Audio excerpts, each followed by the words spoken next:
First, sand down to 220 grit and then finish up using the maroon abrasive pad, moving on to the gray abrasive pad, and finally with a white abrasive pad.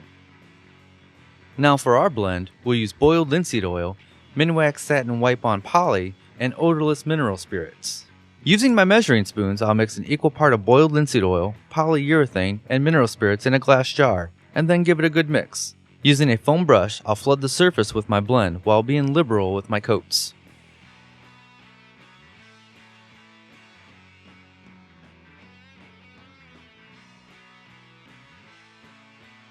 After heavily coating a small area of my project, I immediately rub the surface with a paper towel. This wipes away the excess finish at the same time rubbing it into the wood. While applying the finish, some glue squeeze out revealed itself. Using a chisel and some sandpaper, I was able to remove the glue. Don't worry about sanding with the finish on the surface, as it won't affect the final appearance. After the finish sits on the surface for 10 minutes, I come back and wipe down the entire project with a clean paper towel. This ensures the finish goes on light and even.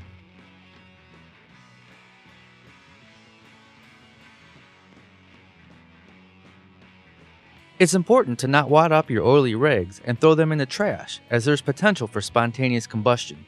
Lay them out flat to dry before discarding them. After 24 hours, I lightly rub the entire project with a white abrasive pad. I then make a new batch of finish using the same formula. Again, I flood the surface with a foam brush, wipe it in with a paper towel, and wait 10 minutes and wipe it off with a clean paper towel. Day 3. We repeat it all over again, except this time I wipe on the finish with a paper towel instead of a foam brush. This is because the surface is somewhat sealed and we don't need to apply as much finish. I then come back 10 minutes later and wipe it off. On the final day of finishing, I apply a light coat with a paper towel, but this time I don't come back and wipe it off. Since this is our final coat, I want it to sit on top of the wood. After the project has dried for 24 to 48 hours, I come back and rub it down with a white abrasive pad, and then apply a coat of wax. With one paper towel, I wipe on a generous amount in a small area, and come back with a clean paper towel to buff it into the wood. This really enhances the touch and feel of the project, applying small areas until the entire project is waxed and buffed.